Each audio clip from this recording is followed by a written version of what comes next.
Good evening, good evening, good evening. It is a cold Saturday night. I'm going to warm you up. You know why? Because I don't know what you came to do.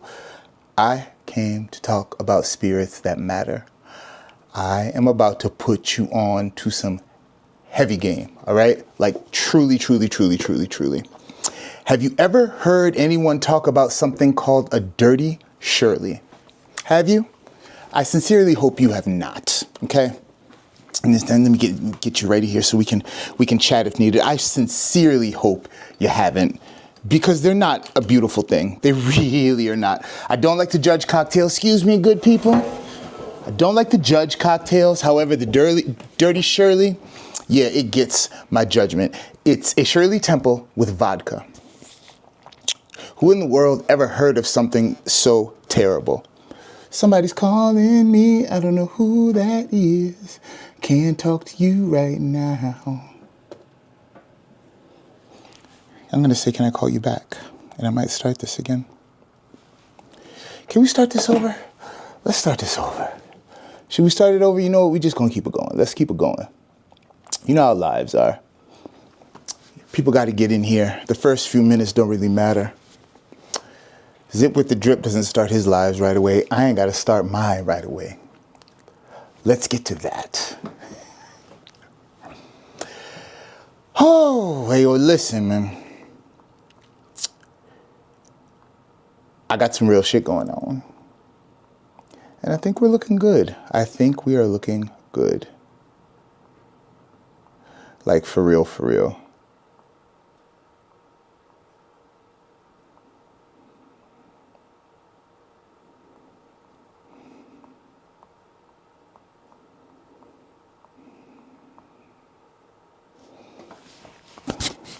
Let me tell you what it's time for around here. It is time to talk about spirits that matter. The barrel age is all about spirits that matter and people who care. I want you to know and care about more spirits. I want the next time you go to the package store, you're able to make a more informed decision. I want the next time you're at a bar and you're trying to impress, you know the difference between those single malt scotches. You know what kind of vermouth they're serving. You know if their bourbon prices are out of whack or not. If you come fellowship with the barrel age, you're going to know all these things and more. This product right here is a doozy, and I don't fully understand it because it's just so dynamic. We're about to get into a Mexican bitter grenadine that sits in the category of Campari and Aperol and has a history of over 150 years. I'm kind of jazzed about this product. The minute I saw it, I said, oh, okay, we need to pay this attention. Granada Valet. Granada. What does that sound like? It sounds like grenadine, right? The Valet brand has a special place in my heart. They have an Amaro with all those beautiful bitter notes, and it's infused with red Mexican wine. So unique, so much fun to use in cocktails. It loves bourbon. It slaps with mezcal. You can even freak a quarter ounce of it with some gin and be very happy. There is a Fernet Valet that they make. Remember, Fernet is not a brand. It is a style of spirit. These guys are known for being probably the only producer of bitter spirits in Mexico. A gentleman named Henri Valet was sent to Mexico by the French and the Austrian when they was running stuff. They was colonizing and beheading each other, and all type of crazy stuff was going on. And he said, you know what? I'm gonna let y'all fight it out there in Europe. I'm going to stay over here with my Mexican brothers, and I'm going to make some dope spirits. And that is what he went about the business of doing. The spirits were distributed only in Mexico till about 2010 when they came stateside during the cocktail revolution. I discovered them in 2016, and I've used them as a way to seem a lot smarter about alcohol than I am. If you use these spirits, you're going to instantly seem a hell of a lot smarter. Why? Because they're just that good. They're interesting. They're unctuous. They are a thing to behold. La granada con cascara di limón amarillo y rubario se equilibra con genciana cassia amara y también naranja. Let me translate for you. This is a pomegranate liqueur with lemon, rhubarb, and a good amount of gentian root. We know gentian root is what drives almost all bitter alcoholic beverages. Without gentian root, the alcohol world gets a lot more boring tomorrow. It's one of the primary ingredients in Angostura bitters. In every single Amaro that you will ever see, it's going to contain some gentian root. Quassia amara. I know it as bitter wood. That's what they call it in Jamaica, bitter wood. And it's known to cure any stomach ailment. All of these aperitivos, digestifs, whatever you want to call them, all of them have digestive properties and your tummy is going to feel better. I use them when I want to go out to eat 7 courses and then do backflips right afterwards, which is what I try to do on a daily basis.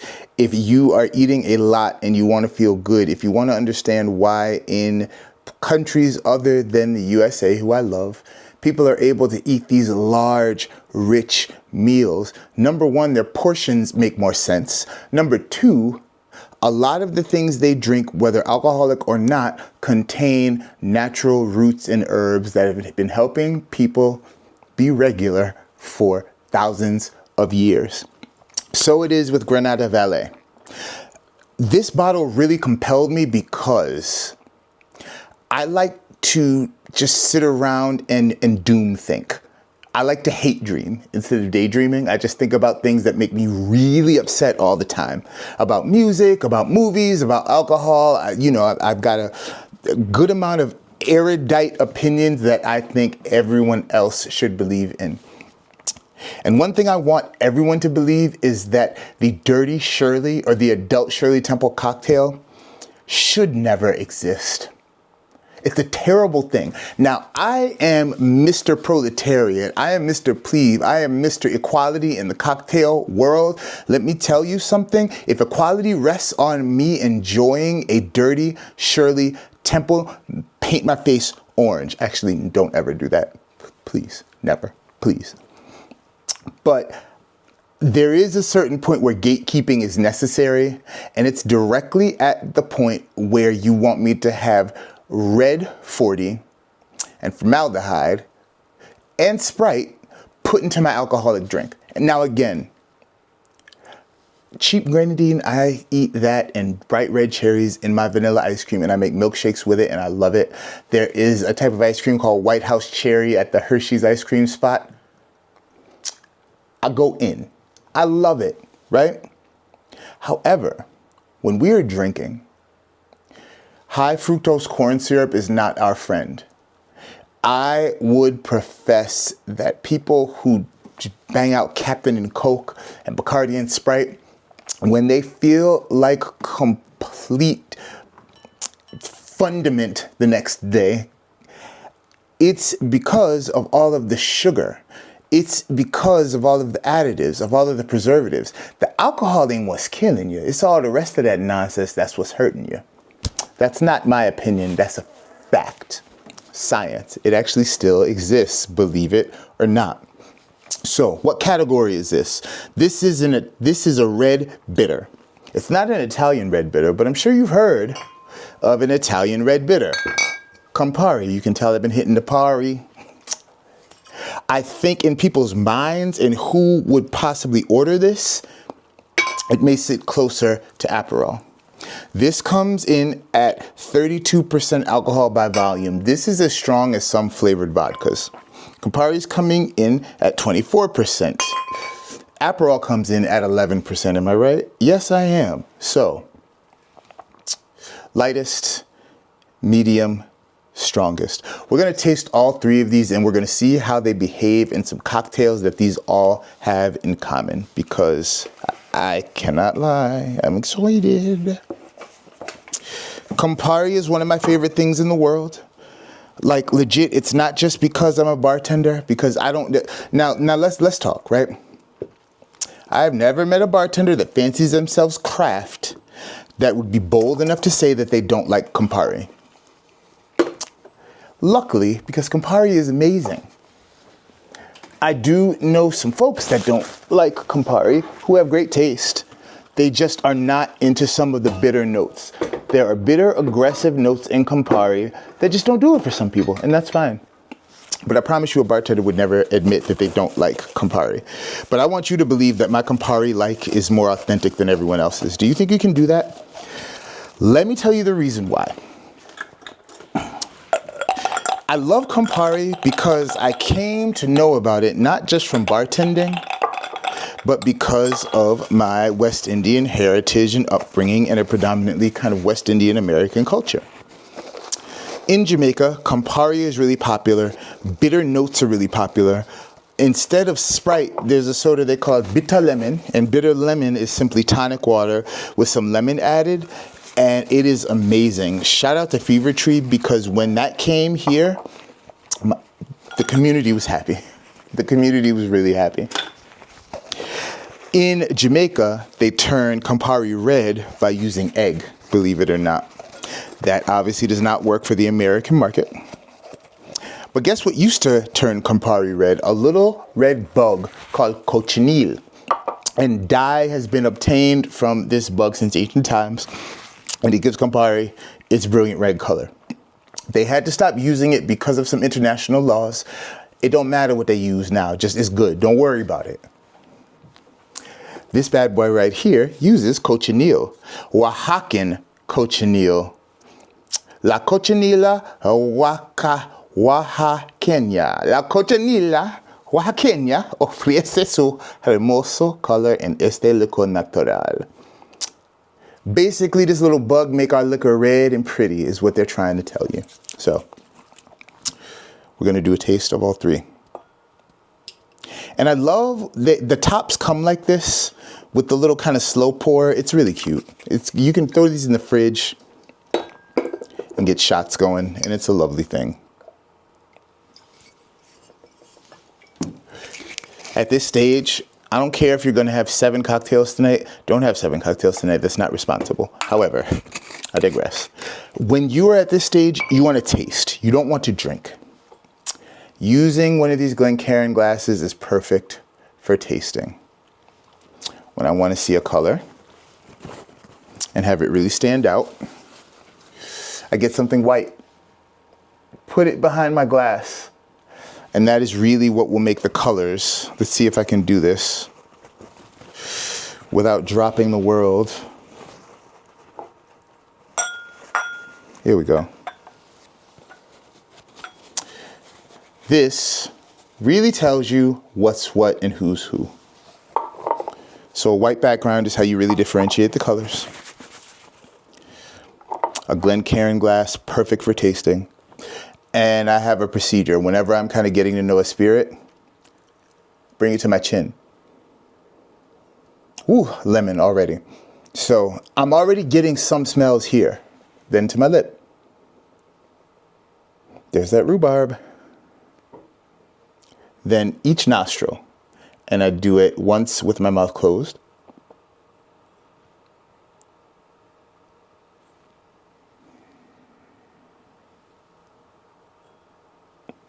And then once with my mouth open. I'm telling you, it makes a difference. We smell thousands of things. We only taste 5.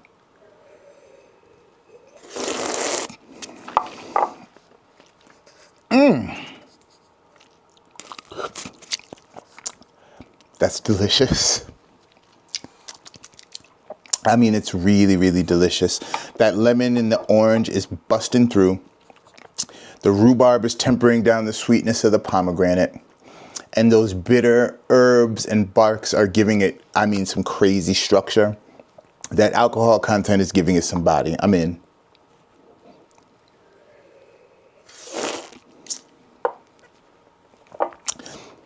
Campari's got that candied rhubarb note that nobody else can match.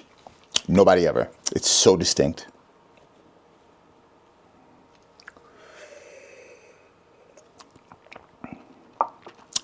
And Aperol is just like, bloop.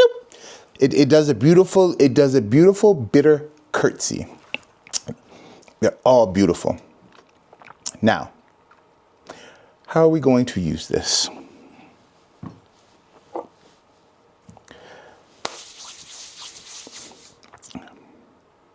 We're going to start with the opposite of low-hanging fruit, okay?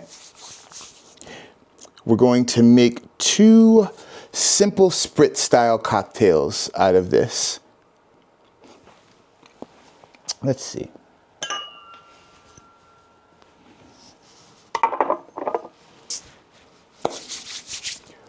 What are we to do? We're making this up in real time, ladies and gentlemen.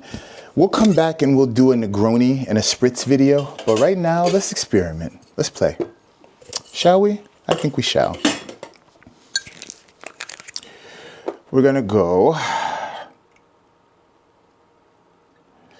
1.5 ounces for each. We'll go 1 ounce. Go 1 ounce. We'll go 1 ounce. That probably makes more sense. So we're gonna want 1 ounce of our lovely Granada Valley. This thing is thick and you're not perceiving too much sweetness. That's what I love. When there's sugar, but no residual sugar. When sugar is affecting the body, but it's not affecting the final taste. I like stuff like that. We'll do Highclere Castle Gin.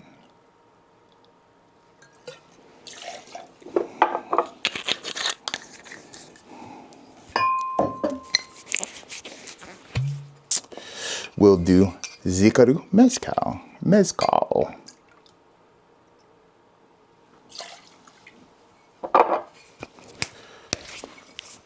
Ounce and a half each.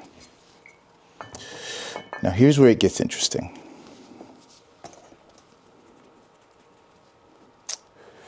We've got some fruits. What shall we do with our fruits? Well, that depends on if we can find our knife that we just had with our fruits. Yay, there we go, because I was about to cuss somebody out for taking my knife. By the way, this knife, look at this. Look at this. Yo, if you know, you know. Because, can you see it? Can you see it? Jackson Cannon has a knife. We're in a whole new world, ladies and gentlemen. So, oh yeah, yeah. I've got Cara Cara Orange.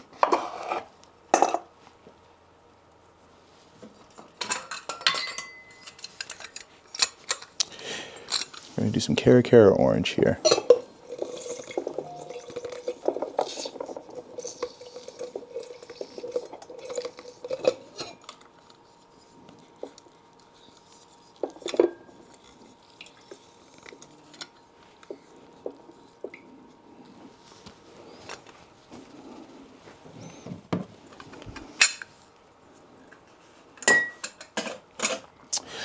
Now, what are we going to add here, ladies and gentlemen?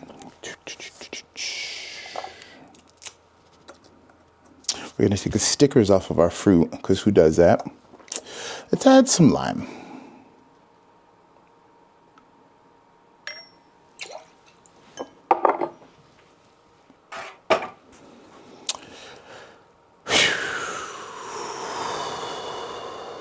Ooh.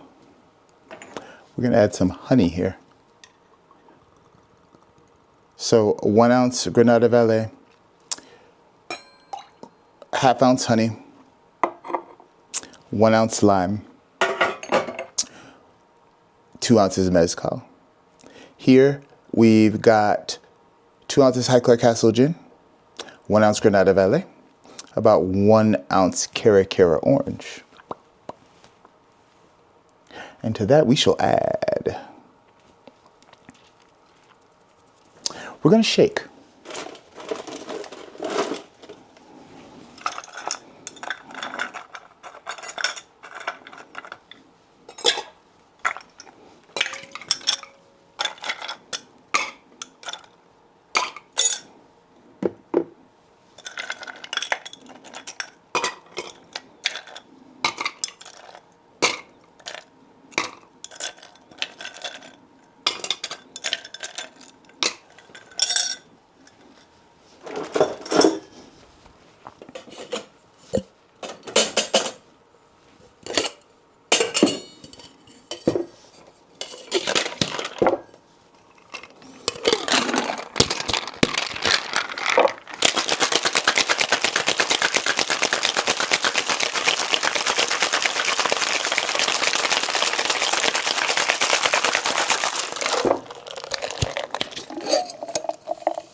Oh, that smells so lovely.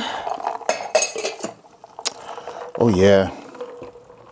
Oh yeah. Then we're going to add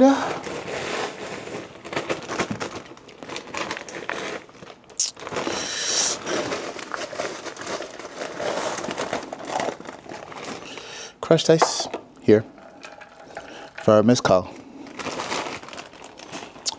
And we're going to add some more ice cubes to our gin cocktail, which is going to be like a Collins or a highball, if you will.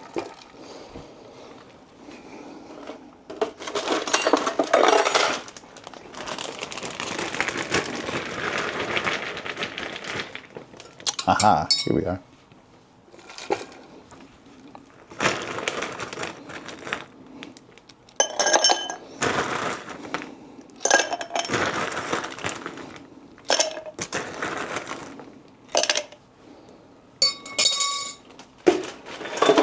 All right,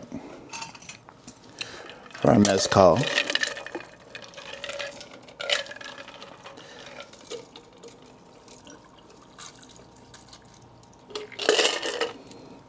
ooh, the nose on that is absolutely coming to greet me.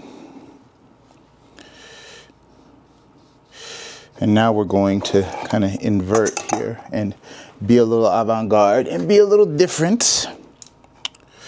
We're going to garnish our mezcal with a Cara Cara orange.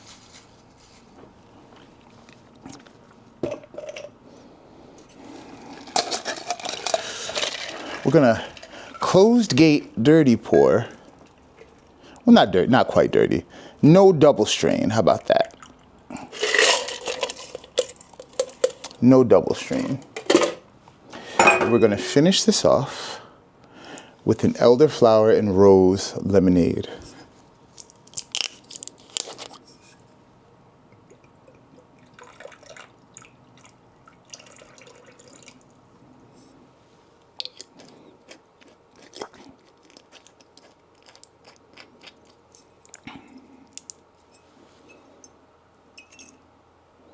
It's carbonated, just making sure. I was like, y'all ain't play me and give me something that ain't carbonated, did y'all? I wouldn't have liked it that. And we're gonna add a lemon.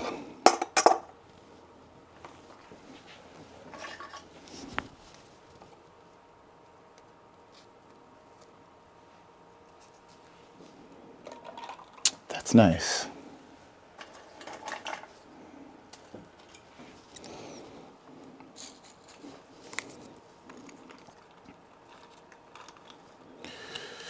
So, here's the deal. This is Shirley of Carnarvon. Shirley of Carnarvon Arms.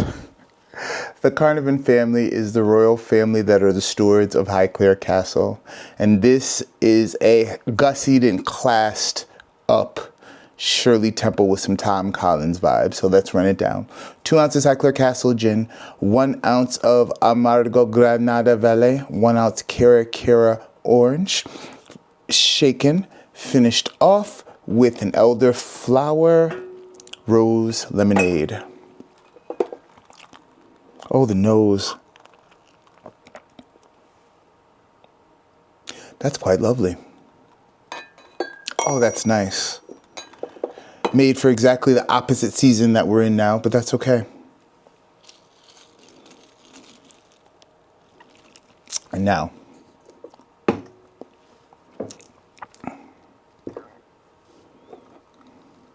we're going to call this the Puebla Petticoat.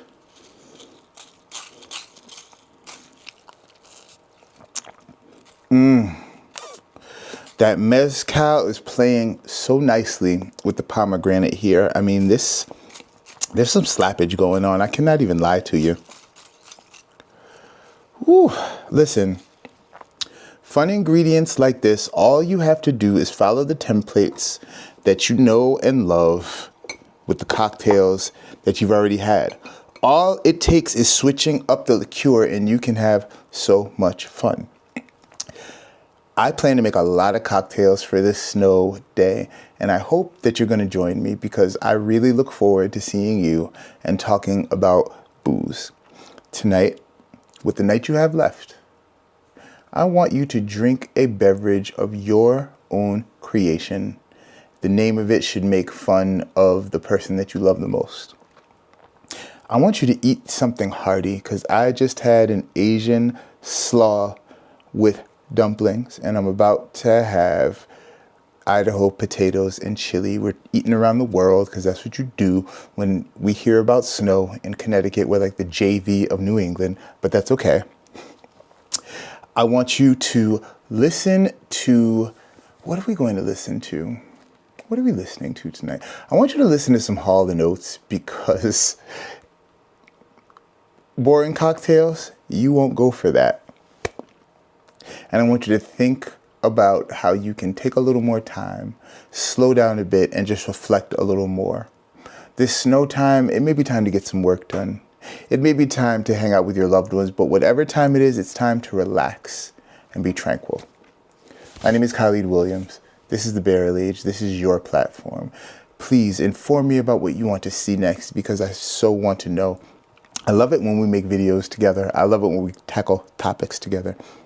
And I love it when I have dope spirits from Mexico and I freak them into dope mezcal cocktails and dope gin cocktails, both of them extra classy. I'm gonna work on these. You have a night that is as beautiful as you are. Bye.